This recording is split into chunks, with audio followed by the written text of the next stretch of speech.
Y a-t-il une différence entre le voyage astral et l'éveil? C'est vrai qu'on pose pas beaucoup ces questions-là sur le blog. Des fois, il y en a qui ont un peu peur de me demander ça, là. Ils ont peur de... Des fois, il y a des questions que vous avez envie de poser, vous avez peur d'avoir l'air fou, là. C'est pas sur le blog que ça va arriver, là. Euh, Ici, tout est acceptable, toutes les questions sont bonnes à poser. Et puis, ben, on peut les explorer ensemble, là. Cette question-là, je vais... Malheureusement, j'ai pas beaucoup à dire, mais je peux vous attester que voyage astral et... C'était ça la question? Voyage astral et méditation? Je regarde. C'était quoi? Ah oui, voyage astral et éveil. Ok. Bon, il y a un champ là, de différence incroyable entre les deux, là. Ben, d'abord, le voyage astral, c'est une faculté que tout le monde a. Il fait à différents degrés, notamment certaines périodes de la nuit, pendant les rêves, tout ça. C'est quelque chose, c'est une expérience. Le voyage astral, c'est quelque chose qui est une expérience, qui est dans le temps, qui est dans le mental, alors que l'éveil, c'est quelque chose, on s'éveille, on croit à tort qu'on s'éveille dans le mental, mais en fait, euh, on s'éveille du mental. Et donc, on se sait antérieur et euh, antérieur au mental. On sait où il commence, où il termine, et on ne peut pas se faire avoir par le contenu du mental. Et le voyage astral, lui, de son côté, c'est une expérience qui se produit dans le mental. C'est pour ça que les grands sages vont pas essayer de vous pousser vers des trucs un peu ésotériques, parce que la plupart de ces choses-là, en fait, la grosse majorité de toutes les expériences ésotériques ne sont des expériences du mental qui sont très intéressantes à leur niveau et puis que je vous encourage à découvrir à la mesure de votre intérêt. Mais la priorité, c'est d'abord et avant tout l'éveil. Après, si vous voulez aller explorer toutes ces choses-là, c'est bien à vous, je vous encourage à le faire. Il y en a que leur destinée, c'est d'aller découvrir tous ces champs-là. Moi-même, j'ai des intérêts parmi toutes sortes de choses, mais pour ce qui est ben, l'éveil et le voyage astral, c'est pas du tout la même chose. C'est pas dans la même dimension. Et il y en a qui, cette personne-là d'ailleurs, m'avait réécrit pour me dire que parce qu'elle avait peur que l'éveil elle perde son corps puis elle voit des choses qu'elle voit pas présentement. C'est pas tout à fait ça l'éveil. En fait, c'est totalement différent.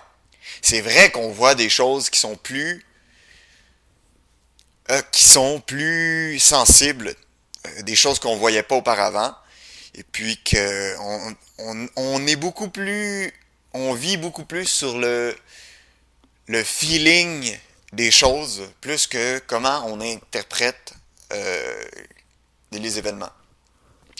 En ce sens, on pourrait dire que l'éveil, c'est la même manière d'un horloger. S'il regarde une horloge, il ne voit pas simplement l'heure que l'horloge donne.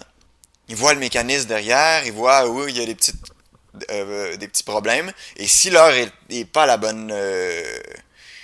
s'il y a une difficulté avec l'horloge, l'horloger va tout de suite savoir où ça peut être, où sont les difficultés, parce qu'il connaît le mécanisme derrière.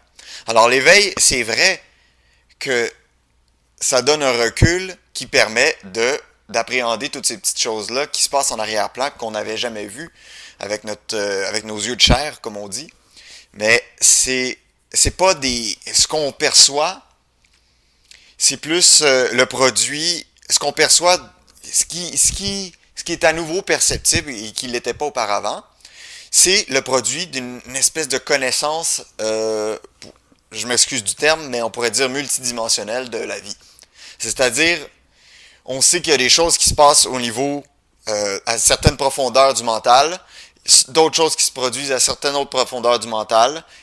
Bref, on sait que la vie, comme telle, c'est des couches superposées de mental et on pourrait dire que c'est des couches superposées de la conscience qui est à chaque fois un peu plus loin de son point originel. Au sens où, par exemple, la couleur noire, plus on la défait, à un moment donné, on arrive à un moment où il n'y a plus de couleur du tout. Et le noir comparé à rien du tout, c'est nécessairement un gros contraste. Mais le point de départ est le contraste ultime. C'est ce qui contient tout. Le point de départ, c'est ça. C'est comme cette unité-là comprend tout. Le temps, l'espace, il y a justement pas d'autres personnes parce que c'est la dualité n'existe pas encore dans cette dimension-là. Et c'est la dimension première de toute chose. Bon.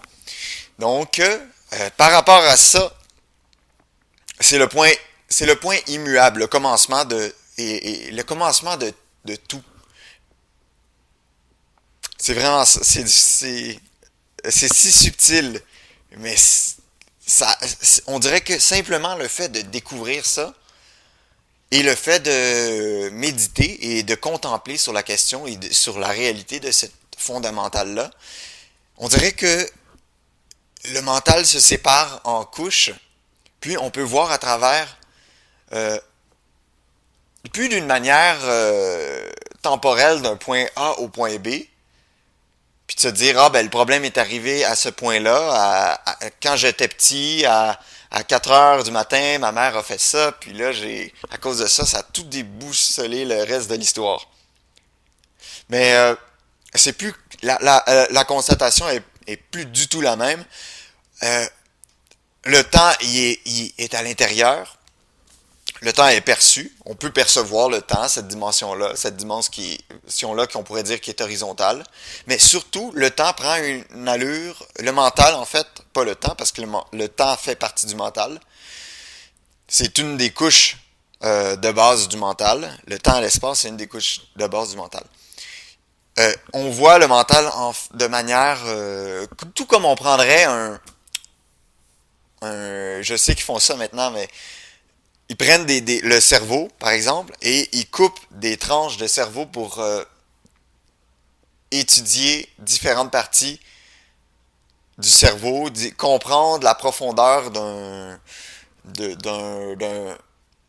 d'une maladie, par exemple. Et bien, c'est la même chose. Le mental est coupé en couches superposées, et puis on peut voir à l'intérieur, et c'est ce qui permet de, par exemple, euh, conclure, par exemple, que ça peut pas arriver par hasard que quelqu'un nous fasse quelque chose de mauvais. Ça nous permet de conclure que la réponse ultime à toute situation, c'est de rendre le bien pour le mal. C'est... Ça n'a aucune logique. Ça n'a aucune logique pour celui qui veut se venger. Mais rendre le bien... Mais quand on comprend que on va s'en tenir là pour l'instant. De toute façon, c'est juste la question. Est-ce que il y a une différence entre le voyage astral et l'éveil? Oui, tout à fait, c'est pas du tout la même chose. L'un est l'expérience du mental et l'autre est s'éveiller du mental et donc découvrir qu'on est avant l'expérience, avant tout, dans la fondamentale.